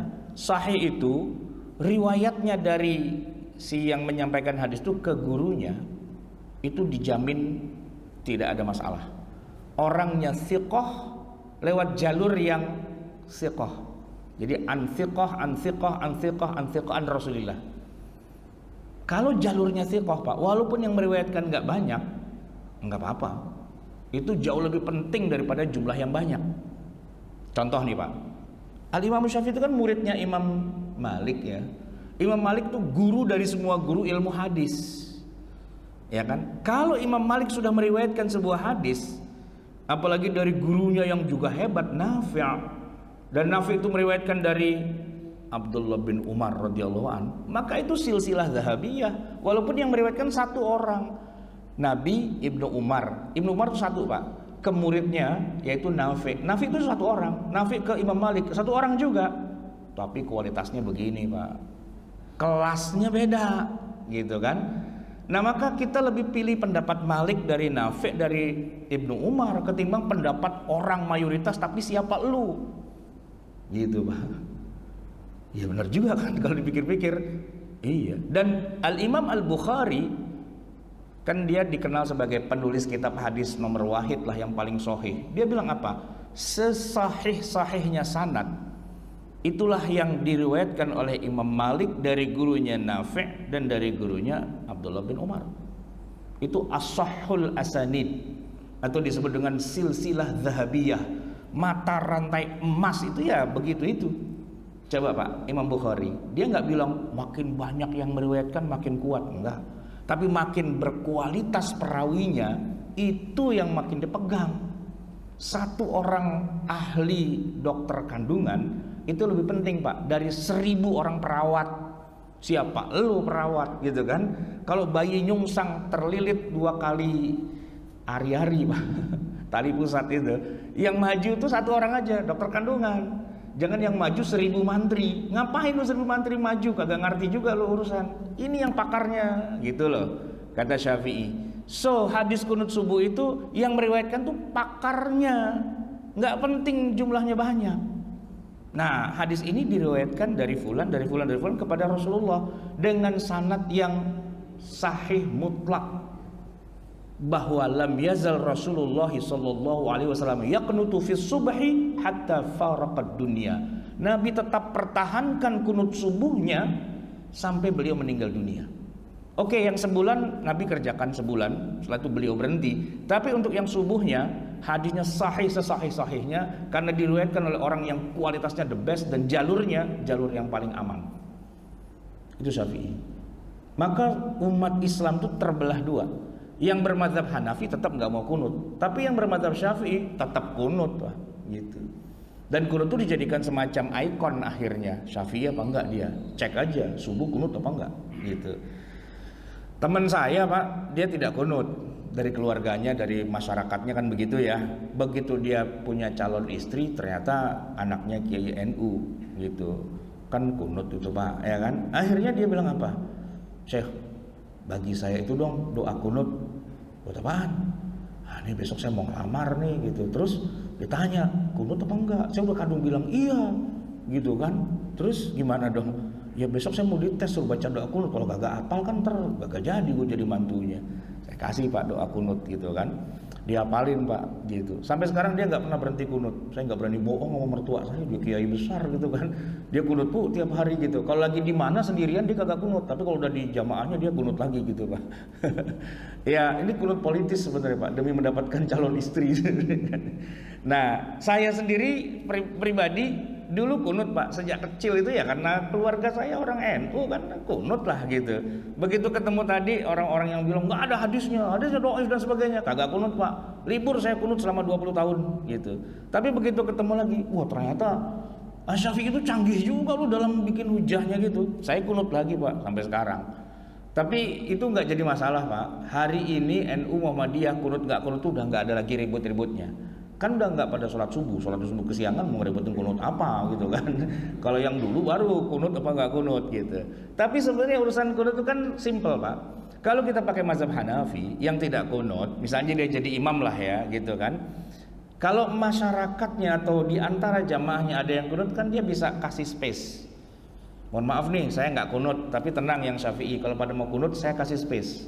Nanti iktidalnya saya lamain lah ya kan, masing-masing pada kunut sendiri-sendiri. Itu kan dia ngerti gitu kan, berarti kan dia kasih kesempatan. Tapi kalau emang dasarnya dia udah sirik Pak, sirik tanda tak mampu, sengaja malah dicepetin gitu. Orang lagi mau kunut, wah dia langsung gitu kan. Nah, kalau yang jadi imamnya yang bermadzhab Syafi'i, dia kunut, dia bilang aja begini, mohon maaf nih jamaah kalau ada yang nggak kunut. Kenapa? Saya kan kunut, kalau bapak nggak rela kunut, ya nggak apa-apa juga sih. Cuman mohon kesediaannya untuk menunggu sebentar. Ya ikut berdiri lah gitu, walaupun nggak amin gitu nggak apa-apa, gitu kan. Nah kalau yang jamaahnya bilang oh ya udah nggak apa-apa, ya udah kan dia berdiri aja, nggak ngamini gitu kan. Nah kalau yang nggak terima kan, alah imam pakai kunut segala, udah bid'ah lagi gitu kan. Udah saya sujud duluan, ntar kita ketemuan di bawah gitu. Nggak bisa begitu kan Pak ya. Ya namanya orang sholat jamaah ya bareng lah, kenapa jadi enggak gitu kan. Silakan aja gitu. Jadi kan bisa diatur. Itu yang dilakukan oleh Buya Hamka gitu ya. Dengan Kiai Haji Idham Khalid ketika dulu beliau berdua itu naik kapal laut pergi haji Pak. Dua-duanya bawa jamaah, Buya Hamka Muhammadiyah, Pak Idham tuh NU, PBNU terlama itu Pak. Masing-masing jalan tuh di kapal laut itu. Subuhnya nggak masing-masing, subuhnya bareng. Kalau giliran Buya Hamka, ya dia kagak kunut tapi dia berdiri tidaknya lama, ya kan. Dan ketika yang jadi imamnya Kiai Idham Khalid dia kunut tapi yang di belakang juga pada ngikutin. Kan cakep itu kalau imamnya dua-duanya kayak gitu. Buya Hamka itu di akhir-akhir hayatnya itu beliau memang semakin wise gitu ya. Ketika Masjid Agung Al-Azhar itu Pak, Bapak kalau sholat Jumat di sana, nggak mungkin Pak dengar ada 2 azan tuh, nggak mungkin sholat Jumat itu. Azannya cuma 1, ya kan? Beda dengan kalau di Masjid Asy-Syafi'iyah, Masjid Asy-Syafi'iyah Bali Matraman tuh Kiai Haji Abdullah Syafi'i almarhum itu beliau bukan namanya doang Kiai Abdullah Syafi'i, tapi nama pesantrennya juga disamakan nama pesantren Asy-Syafi'iyah. Dan memang dia mazhabnya Syafi'i, jadi Syafi'i pangkat 3 lah gitu. Suatu hari Kiai Haji Abdullah Syafi'i bertandang ke Masjid Agung Al-Azhar punya Buya Hamka hari Jumat Pak. Dan kata Buya, saya senang banget nih kalau bisa tuan guru yang naik jadi imam, jadi khatib Jumat gitu kan. Tenang, hari ini azan 2 kali gitu. Itu pengurus Masjid Agung Al-Azhar pada bingung, hah 2 kali bukannya bid'ah gitu kan. Kata Buya Hamka, diam aja lu, bid'ah, diam, ini kiai besar nih gitu. Jadi Pak, Masjid Agung Al-Azhar tuh dalam sejarah tuh pernah ada 2 kali azannya, yaitu ketika yang datang tuh Kiai Haji Abdullah Asy-Syafi'i rahimahullah, gitu kan. Khutbahlah dia dengan 2 azan, gitu kan, dengan ada Bilalnya, innallaha wa malaikatahu yusholluna 'alan nabi ya ayyuhalladzina amanu shallu 'alaihi wa sallimu taslima. Dikasih tongkat naik ke atas Pak. Kita di sini nggak ada tongkatnya Pak, berarti azannya sekali kayaknya. Saya biasa kadang-kadang ngecek loh, masjid ini ada tongkatnya apa enggak nih gitu kan. Kalau ada tongkat siap pakai tongkat, kalau nggak ada tongkat ya udah nggak apa-apa gitu kan. Karena di masjid samping rumah saya Pak, itu tongkat mesti wajib kudu harus itu Pak. Ya, apa kita tuh diperingatin di awal. Mohon maaf nih Pak Ustadz, di sini nih pakai tongkat nih. Nanti kalau di atas jangan lupa tongkatnya dipegang gitu. Siap, saya bilang gitu kan. Begitu saya udah di atas kan saya lupa pegang tongkat, dicoel Pak dari belakang. Ustadz, apaan? Tongkat. Oh iya, tongkat. Pak pegang kan. Gitu. Iya, emang mau bilang apa? Emang begitulah, ya kan? Itu semua punya otoritas yang sangat kuat, sangat mutlak gitu. Kita nggak bisa mengatakan, itu bid'ah, itu salah. Itu enggak. Ya masing-masing ada sesuai dengan otoritas masing-masing gitu ya Pak. Ini udah perpanjangan waktu nih, jadi udah cukup lah kira-kira ya. Semoga bermanfaat. Hadanallahu wa iyyakum ajma'in. Wa lafa minkum. Assalamualaikum warahmatullahi wabarakatuh.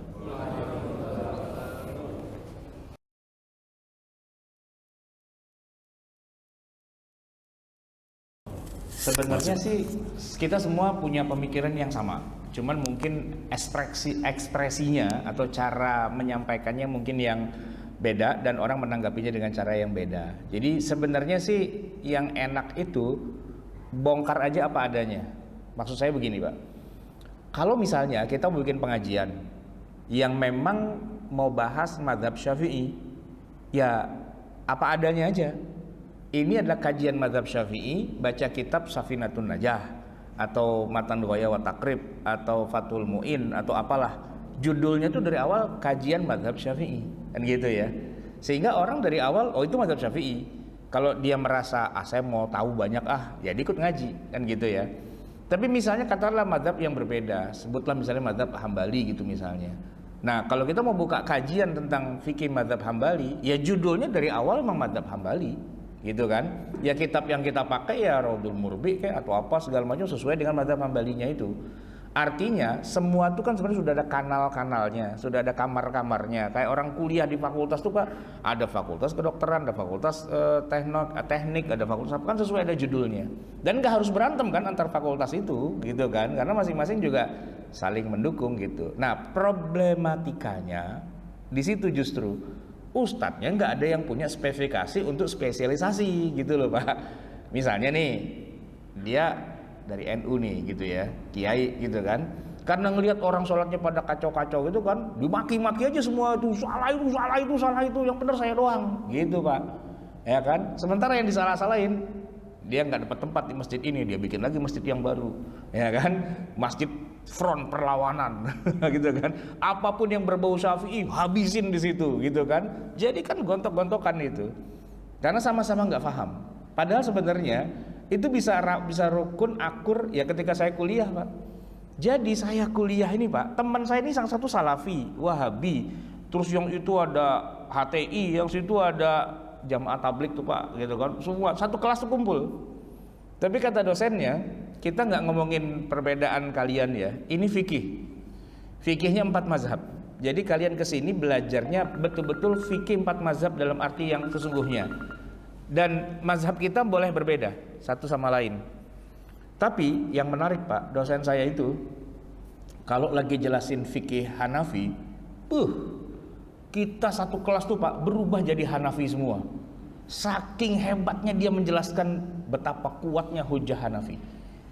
Begitu selesai, kita bilang, Ustadz, berarti yang paling benar tuh Hanafi ya? Tar dulu, lahzah ya akhi. Stana, tunggu. Kita belum masuk yang mazhab Maliki. Dihapus papan tulis sekarang wa maqalahul Maliki. Bagaimana Maliki mau? Dia bahas Pak ayatnya, hadisnya, bla bla bla semua selesai kan? Terus kata yang satu teman saya bilang, "Oh, ternyata Maliki lebih hebat." Itu Hanafi enggak ada apa-apanya, gitu kan. Lahzah ya akhi, belum gitu. Dihapus papan tulis sekarang Syafi'i. Apa kata Syafi'i tentang masalah ini? Bahas panjang lebar. Di situ saya bilang, wah berarti gue kunut lagi tuh. Kenapa? Hujahnya kuat banget gitu loh. Artinya paling enggak kepada keluarga saya yang pada kunut, saya udah enggak memandang rendah lagi gitu loh. Kuat banget ternyata dalilnya mazhab Syafi'i tentang kunut itu, ya kan? Dan yang teman-teman saya yang Muhammadiyah juga pada merah mukanya. Hebat juga dia berarti gitu Pak. Ya sudah, tapi tenang masih ada satu lagi, Hambali kan, terasi lagi Hambali semua. Jadi Pak, dalam satu sesi itu Pak, kita pindah mazhab 4 kali Pak. Saking dia tuh jelasinnya dengan sangat runut dan kuat. Terakhir pertanyaan kita, Ustadz, antum tuh mazhabnya apa sih sebenarnya? Saya Maliki. Tapi kok bisa jelasin mazhab Syafi'i sehebat itu? Memang Syafi'i hebat, dia bilang gitu. Tapi kenapa saya Maliki? Ya kan saya orang Maroko. Di Maroko semua orang mazhabnya Maliki. Ya saya dari kecil memang udah Maliki. Masa saya harus pindah? Ya enggak juga. Gitu. Gitu loh Pak. Jadi ya kayak gitu. Harusnya masjid kita tuh kayak gitu Pak. Jadi fikih 4 mazhab tuh menjelaskan semua dan semuanya enggak ada yang jelek. Pak, Bapak pernah nonton YouTuber apa tuh yang makanan enggak Pak? Next Carlos. Semua makanan nggak ada yang nggak enak sama dia tuh, semuanya enak. Wah, gitu kan? Iyalah, namanya orang mereview tuh, reviewnya bagus-bagus. Jangan makanan ini nggak enak. Abis Pak dia udah gebukin sama yang punya warung gitu kan. Jadi semuanya bagus gitu kan, sehingga orang terbangunkan rasa husnuzonnya, rasa cintanya. Tapi bukan berarti kemudian cinta yang membabi buta, yang kemudian yang lain berarti harus salah. Enggak, gitu. Semuanya hebat gitu kan. Nah kalau semua hebat kan sesama orang hebat, kita mah udah malu lah Pak untuk berantem lagi gitu kan. Santai aja gitu. Maka kalau ketemu dengan guru saya, dosen saya, dia Maliki gitu kan. Terus ketika dia jadi imam mau sholat nih, dia nanya, ente mau sholat jamaah saya jadi imam? Saya pakai imam dengan mazhab Maliki apa dengan mazhab Syafi'i ini gitu. Syafi'i lah. Ya udah Syafi'i. Dia kan gaya Syafi'i dia pakai gitu. Boleh nggak? Boleh banget, karena dia nguasain kan, kayak orang nguasain qiraah sab'ah gitu Pak. Boleh nggak dia baca wadduha gitu, wadduha wal laili idza saja ma wadda'aka rabbuka wa ma qala. Boleh banget, orang dia nguasain kok. Kita yang kagak nguasain kagak boleh Pak, gitu loh. Karena nanti kita main aja gitu, Bismillahirrohmanirrohim, nggak boleh lu ngarang aja gitu. Itu harus ada rujukannya. Kalau dia nguasain santai, dan nggak ada yang salah kan dari semua qiraah sab'ah itu, ya kan? Nah, cuman Pak, ini kan kalau buat kita nih yang udah pada pinter, tadi kan udah bilangin kita ngaji udah lama nih. Nah kalau ngaji udah lama, udah boleh tuh belajar yang perbandingan mazhabnya.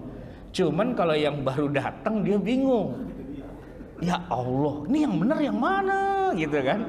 Ini yang benar yang mana? Dari tadi ngomong katanya ini benar, ini benar, ini benar. Pak, saya pusing Pak, satu aja deh gitu. Saya tuh sering dikomplain Pak kayak gitu Pak. Ketika menjelaskan satu masalah, tolong jelasin Pak Ustadz nih kenapa ada perbedaan pendapat dan bagaimana. Ya kan saya jelasin semua.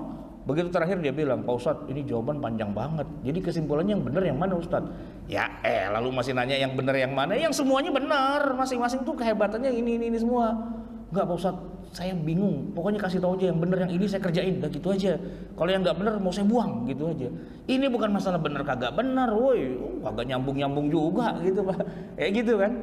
Apalagi bukunya Dr. Syekh Wahbah Zuhaili itu kan. Itu kan saya terinspirasi dari buku beliau, ada 11 jilid tebel tuh Pak. Itu kalau menjelaskan tadi misalnya kayak masalah kunut gitu, itu kan panjang lebar. Dia mulai dulu dari Hanafi dulu kan pastinya kan, panjang gitu. Setelah itu Maliki, setelah itu Syafi'i, setelah itu Hambali, panjang Pak. Tapi ada orang yang mungkin baru belajar bahasa Arabnya baru kemarin sore kali ya, dia kan susah tuh bacanya gitu. Dia bilang apa? Saya nggak suka dengan Wahbah Zuhaili itu. Apa-apa tuh Hanafi, apa-apa Hanafi, apa-apa Hanafi. Enggak, kenapa Hanafi? Dia 4 mazhab. Coba aja lihat, setiap satu masalah dimulai dengan Hanafi gitu. Terus itu Hanafi terus dia.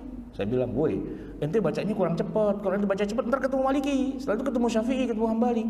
Oh gitu, saya nggak baca belakangnya. Nah ini baca depannya doang. Ya kan memang Imam Abu Hanifah emang awal dia kan diurutin. Sehingga dia menganggap bahwa Dr. Wabaza itu mazhabnya Hanafi. Karena Hanafi selalu di nomor satuin. Ya enggak, itu urut-urutan tahun hidupnya. Pertama Hanafi dulu, baru Maliki, baru Syafi'i, baru Hambali. Hambali kenapa terakhir? Ya karena dia hidupnya terakhir Pak gitu. Jadi diurutin sesuai dengan alurnya kan begitu kan. Nah cuman memang itu tadi Pak masalahnya. Ketika wawasannya belum sampai, tiba-tiba dikasih 4 mazhab, puyeng Pak, puyeng. Makanya kalau masih yang baru-baru belajar, kayak kita ngajarin anak kecil kita sholat, kita nggak usah ajarin, menurut Hanafi begini ya, dia bingung Pak, sholat apa enggak, bacakan aturan gitu kan. Kalau buat anak kecil kasih aja satu, udah yang gampang. Dan yang paling publik banget gitu kan di Indonesia kan Syafi'i, ya udah gaya Syafi'i lah gitu. Kalau kita ajarin mazhab Hanafi bukan apa-apa Pak, kita yang ngajar juga nggak paham Hanafi kayak gimana gitu kan. Nah yang kedua ya anak-anak juga ntar dia berantem sama temen-temennya gara-gara dia sholatnya beda sendiri Pak. Kalau di kampung saya kan rata-rata orang Betawi kan ya bukan NU sih tapi ya Syafi'i banget gitu kan. Tahiyatul kan nggak goyang Pak tangan itu kan. Teman saya ada tuh emang dia ngajinya sama orang Persis Pak, dia goyang tuh Pak. Wah langsung sama teman-temannya dibully, lu kecil-kecil Muhammadiyah lu katanya gitu. Karena dianggap dia freak gitu sendirian kan. Ya jangan kita bikin anak kita jadi freak begitu. Kita kan beragama bukan nyari freaknya, bukan nyari yang paling anehnya. Walaupun ada orang yang emang doyannya show off gitu loh, doyannya berani tampil beda biar keangkat namanya. Itu ada juga Pak kalau orang-orang yang kayak model kayak gitu, asal beda biar ngetop gitu kan. Ada istilahnya biar tekor asal nyohor gitu kan.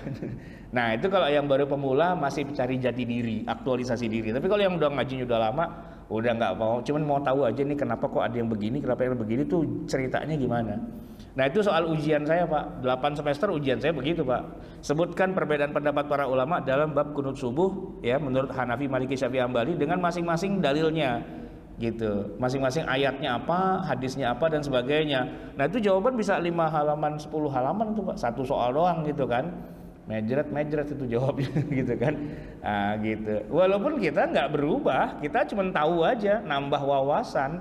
Sehingga ketika ada lihat orang beda-beda, oh itu tuh tadi di soal gua tuh tadi ada tuh udah dibahas tuh gitu kan. Nyambung aja, senyum-senyum. Nah kalau yang nggak tahu kan, wah aliran apa lagi nih katanya gitu. Bukan aliran gitu, bukan aliran. Itu emang ada gitu ya. Nah itu mungkin kalau jamaah kita sudah mantap gitu ya, bolehlah kita ajak lebih dalam lagi menelusuri apa wilayah perbedaan-perbedaan para ulama. Tujuannya bukan mau cari perpecahan, tujuannya mau cari ya kita istilahnya saling mengeksplorasi gitu ya perbedaan-perbedaan itu. Walaupun saya sendiri, walaupun teorinya belajar 4 mazhab, saya sendiri belum pernah tinggal di negeri yang mazhabnya beda. Saya belum pernah tinggal di India, maka saya pengen banget ketemu ulama India yang secara teori udah saya baca, cuman prakteknya kayak gimana tuh saya belum tahu. Misalnya nih Pak, di dalam mazhab Hanafi, nikah itu kan yang menikahkan tuh bukan ayah kandung, bukan wali. Itu kan kita mazhab Syafi'i. Hanafi itu enggak. Yang menikahkan itu adalah si diri pengantin perempuan sendiri, dia menikahkan dirinya. Jadi bunyi ijab kabulnya, wahai saudara Fulan bin Fulan, aku nikahkan dirimu dengan dirimu, gitu. Terus dia bilang, wahai istriku, aku terima nikahmu padaku. Gitu Pak. Jadi gak pakai wali. Kacau kan? Kalau di kita tuh, di kapan kayak gitu. Tapi secara teori saya baca itu Pak, cuman di India atau di Pakistan tuh kayak gimana implementasinya, saya juga belum paham juga. Karena buat saya jadi lucu gitu. Lah, kok dia menikahkan dirinya sendiri? Kan kacau Pak. Lebih kacau lagi kalau ada janda punya anak. Udah janda nih Pak, anaknya menikahkan emaknya dengan suami barunya gitu. Wahai calon ayah tiriku, kunikahkan dirimu dengan ibuku, gitu kan kacau tuh Pak urusannya. Nah itu Hanafi tuh Pak, lebih jauh gitu kan. Nah orang di Indonesia pada sok-sok bukan Syafi'i, tapi sebenarnya dia tuh Syafi'i juga pada dasarnya. 80-90% dia tetap Syafi'i, gennya tetap gen Syafi'i. Kemudian kadang-kadang dia suka keluar aja dari Syafi'i, ya kan? Antum misalnya kan belajar sama guru-guru Persis dan sebagainya. Saya mau tanya deh, di Persis diajarin nggak babi itu najis mughaladhah apa najis biasa? Biasa, bukan mughaladhah. Jadi nggak harus dicuci dengan 7 kali dengan tanah. Nah itu, ya kan? Nah kita kan secara umum orang Indonesia dicium sama babi, ya cucinya 7 kali Pak gitu. Di Persis enggak? Artinya di Persis tuh babi nggak termasuk najis mughaladhah kan? Nah itu dia. Nah kalau bangsa Indonesia secara umum ya tetap, walaupun dia nggak ngaku Syafi'i, Muhammadiyah deh saya tanya, Pak Darmono kan pengurus Muhammadiyah kan. Nah babi itu najis mughaladhah nggak Pak? Harus dicuci 7 kali nggak kalau kena babi? Tidak najis mughaladhah ya. Mazhab Syafi'i itu Pak, babi itu nggak ada hadisnya kan bahwa babi itu najis mughaladhah atau nggak ada. Kalau babi haram dimakan berkali-kali di Quran disebut. Tapi kalau babi kok najisnya mughaladhah itu nggak ada hadisnya. Oke, tapi dalam mazhab Syafi'i najisnya babi itu mughaladhah. Ya, dasarnya apa? Kias. Kias dengan anjing. Oke. Kias kan dipakai dalam mazhab Syafi'i. Mungkin kalau teman-teman di Muhammadiyah di Persis nggak ada kias-kias dalam ibadah. Ya ibadah ya begitu. Kalau enggak ya enggak usah dikias gitu kan. Oke, deal sampai di situ. Sekarang gini, wanita yang sedang nifas, salat boleh nggak? Nggak boleh kan? Nggak boleh. Dalilnya? Hadisnya mana? Nggak ada. Dikias ke haid. Jadi kias tuh boleh nggak sih sebenarnya? Kalau untuk babi nggak boleh, tapi kalau wanita haid boleh. Nah itu Pak masalahnya. Syafi'i juga kan? Iya di Syafi'i itu ya enggak, bukan cuma di Syafi'i. Wanita nifas nggak boleh sholat itu di 4 mazhab. Bahkan di Persis juga nggak boleh juga kan? Nggak boleh. Mana hadisnya? Nggak ada. Pakai apa? Katanya kias nggak boleh. Ya gitu Pak. Ini bukan buat berdebat, buat cari musuh, bukan. Tapi kita bisa membongkar anatomi. Kenapa dia jadi begini? Kenapa jadi begini? Dalilnya kayak gimana? Itu yang kita bedah itu sebenarnya. Ya, keluar kita makan berkat bareng-bareng Pak. Nggak ada ribut, nggak ada apa gitu. Cuman kok kayak gitu ya? Dia analisanya tuh gimana? Kok bisa sampai kayak gitu? Itu yang dipelajari itu sebenarnya Pak. Bukan hasil akhirnya mau kita perdebatkan, tapi kenapa mereka bisa berbeda pendapat gitu kan. Dan nanti kalau yang lebih dalam lagi Pak, sesama Syafi'i pun beda pendapat. Ini Syafi'i yang mana dulu nih gitu. Kalau Syafi'i kan ada 2 qaul qadim dengan qaul jadid gitu kan. Pak, menurut Bapak habis sholat maghrib ya, waktu isya masih ada apa enggak? Atau waktu isyanya nanti masih boleh nggak sholat maghrib sesudah sholat maghrib?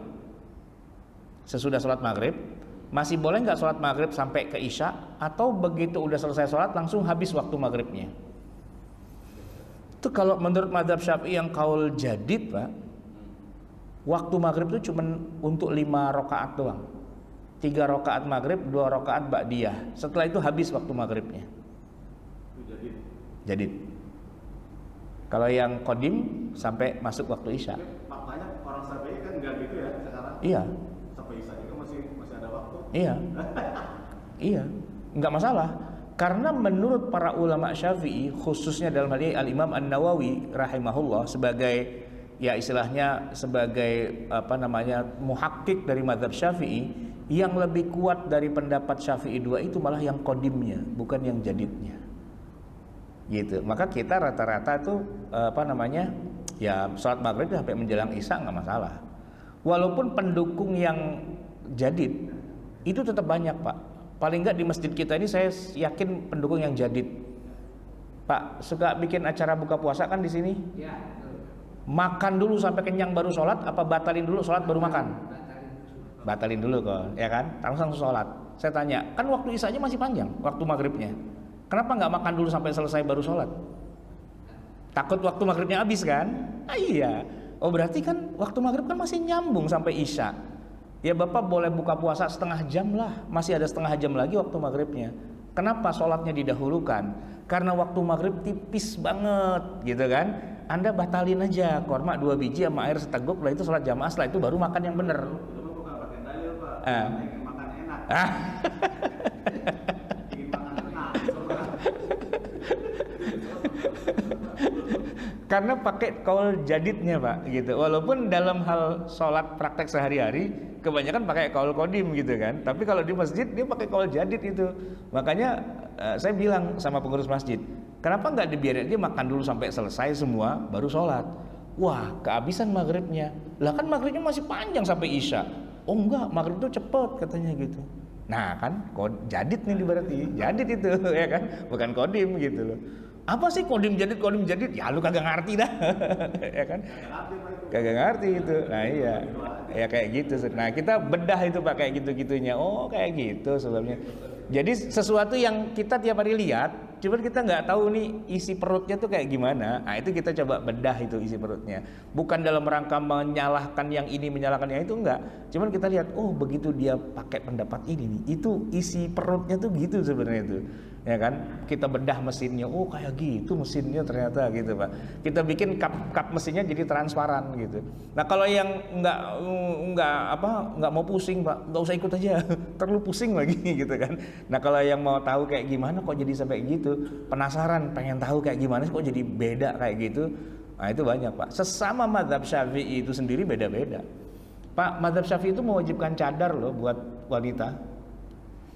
Wajib cadar itu buat perempuan gitu. Justru yang mu'tamad itu pakai cadar tuh wajibnya gitu. Makanya saya ke Cianjur, ke mazhab Ma'had Al-Imam Asy-Syafi'i milik Syekh Hasan Hito. Wah itu kan dia Syafi'i banget tuh. Dia bilang, "Oh, kita pakai cadar gitu. Jangan enggak pakai cadar gitu." Nah, sementara kita kan orang Indonesia rata-rata mana pakai cadar. Ada perempuan pakai cadar, Salafi ya, kan gitu ya kan. Ikut. Iya. Nah, iya padahal Syafi'i. Nah, ya begitulah. Makanya kan itu kan bisa jadi kayak kok bolak-balik sih gitu kan. Contoh nih Pak, katanya 4 mazhab mengharamkan musik. Iya, dalam kitab-kitab fikih Pak, musik itu haram loh. Khususnya Syafi'i itu lebih kencang lagi Pak. Jual beli alat musik itu haram. Haram. Nah, tapi Kiai Haji Hasyim Asy'ari itu kan pendiri NU kan. Pesantrennya Tebu Ireng tuh ada marching band Pak. Gedebak gedebuk gitu kan. Bukan gontor bukan. Apalagi gontor gitu kan. Di 4 mazhab tuh haram apa itu udah jual beli alat musik aja udah batil tuh, jual beli yang batil gitu. Tapi di situ ada. Nah, pertanyaan kan gini, kok bisa beda sih? Apa yang membuat jadi beda? Nah, itu kita bahas tuh nanti itu. Kenapa kok jadi beda? Zahirnya begini, tapi kenyataannya begini, logikanya gimana? Gitu. Kalau yang nggak ngerti kan buat bahan cemooh. Lu nggak sama lu antara teori dengan praktek kan gitu. Padahal emang itu di situ ada ininya Pak, ada alasan-alasannya kenapa jadi kayak gitu.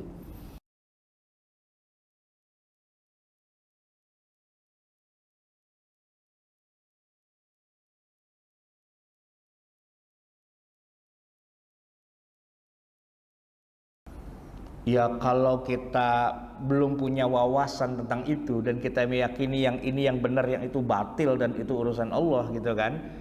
Ya memang kebanyakan kita semua pasti berpikirnya begitu, ya kan? Contoh nih Pak Narmodo pasti tahu lah. Bunga bank haram nggak sih Pak? Bunga bank. Nah, Kalau secara pribadi saya itu saya harus lihat itunya dulu, apa namanya, akadnya seperti apa di sana. Nah, karena bentuk apa yang berubah pada zaman Rasul dengan bank itu kan berbeda. iya.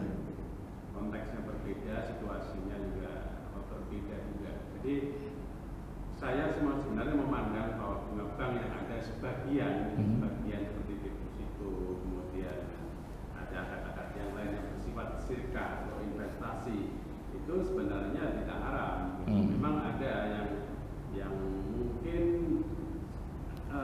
kalau yang haram itu yang rentenir tadi itu, yang rentenir jelas-jelas itu di depan dan bentuknya kan untuk pinjam untuk apa saja kan nggak jelas. Tapi kalau di bank kan cuma diinvestasikan, gitu. Jadi bentuknya adalah perusahaan. Jadi sebenarnya akadnya yang perlu diperbaiki saja di sana, jangan semacam pinjam dan kredit begitu. Tapi bentuknya adalah kerjasama, aja udah selesai sudah. Jadi udah nggak haram lagi sebenarnya.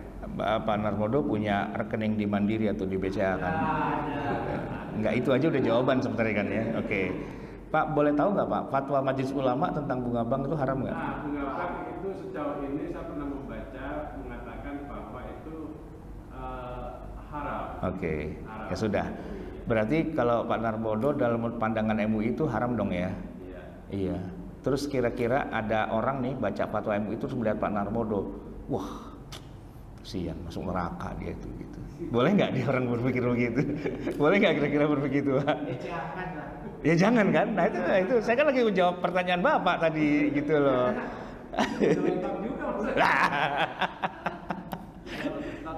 juga Ustadz yang di sini itu banyak yang mengatakan bunga bank itu haram. Tapi giliran saya minta ini Nomor rekening? nomor rekening kasih BCA Pak. Nah iya. Kan nggak lucu kalau begitu. Giliran hukum berdebat, giliran praktek. Karena gini Pak, kalau nabung kan duitnya beranak di situ, itu haram. Tapi kalau terima transfer itu nggak apa-apa, gitu, ya kan? Gitu Pak. Nah teman saya lagi ada tuh yang dia bilang bunga bank haram. Suatu hari diminta khutbah Jumat di BI Pak, Masjid BI, Masjid Baitul Ihsan. Pulang kan dikasih amplop sama berkat, gitu kan? Saya bilang itu bukannya haram. Kalau hasil dari ceramah enggak, dia bilang gitu. Oh beda ya? Beda gitu. Oh, ya udahlah. Allahumma turja, ya Allah atur aja lah. Ya itu. Nah sekarang kan ini beda nih pendapat. Kita boleh nggak meyakini bahwa dia masuk neraka nih gitu? Ya kan itu tadi bilang jawabnya janganlah, jangan gitu. Itu kan khilafiyah. Nah iya gitulah Pak. Khilafiyah dong. Ya kalau khilafiyah ya kita nggak usah meyakini suara kita masuk neraka sampai kita bilang ittaqillah ya akhi. Wah, gitu kan. Iya, enggak gitu juga. Tapi kan kita bisa ngomong gini karena kita tahu, wah itu ada perbedaan loh. Ya kan? Ada ulama serombongan yang bilang haram, kayak Dr. Yusuf Qaradawi itu bukunya Pak, judulnya saja sudah langsung to the point. Fawaidul bunuk hiya ar-riba al-muharramah. Bunga bank itulah riba yang diharamkan. Syekh Dr. Wahbah Zuhaili di dalam Al-Fiqhul Islami mengatakan fawaidul bunuk haramun. Haram. 3 kali dia bilang begitu Pak. Tapi Syekh Ali Jum'ah Mufti Darul Ifta Al-Misriyah bilang enggak, ini bukan pinjam, ini investasi, ini muter, ada bagi hasilnya dan seterusnya teman Pak. Ini masih spoiler aja sih Pak ya, jangan direkam dulu. Ntar kapan kita bahas gitu ya. Nah maksud saya kan pertanyaan tadi gini, kalau kita punya pendapat yang berbeda dan kita meyakini saya benar dan dia salah, boleh nggak kita bilang dia tuh masuk neraka? Ya janganlah gitu. Kita jawabnya ya itu khilafiyah lah gitu. Karena para ulama tidak sepakat. Kecuali nih Pak, bedanya gini, saya nyembah Allah, dia nyembah berhala. Nah baru kita bilang, masuk neraka lu, masuk nyembah berhala gitu kan. Yang sudah qat'i oke. Tapi kalau yang mukhtalaf, ya kita harus memperluas. Itulah gunanya kita duduk di sini untuk memperluas cakrawala dan keilmuan kita gitu. Itu Tutup ya. Bismillahirrahmanirrahim. Alhamdulillahirabbil alamin hamdan yuwafi ni'amahu wa yukafi mazida. Ya Rabbana lakal hamdu wa lakal syukru kama yanbaghi li jalali wajhika wa li 'azimi sultanik. Allahumma salli wa sallim wa barik ala nabiyyina Muhammadin wa ala ali Muhammad. Rabbana zalamna anfusana wa illam taghfir lana wa tarhamna lanakunanna minal khasirin. Rabbana amanna bima anzalta wattaba'na ar-rasula faktubna ma'asy syahidin. Rabbana la tuzigh qulubana ba'da idh hadaitana wa hab lana min ladunka rahmah innaka antal wahhab. Rabbana atina fid dunya hasanah wa fil akhirati hasanah wa qina adzabannar. Wa sallallahu ala sayyidina Muhammadin wa ala alihi wa sahbihi wasallam. Subhana rabbika rabbil izzati amma yasifun wa salamun alal mursalin walhamdulillahi rabbil alamin. Wassalamualaikum warahmatullahi wabarakatuh.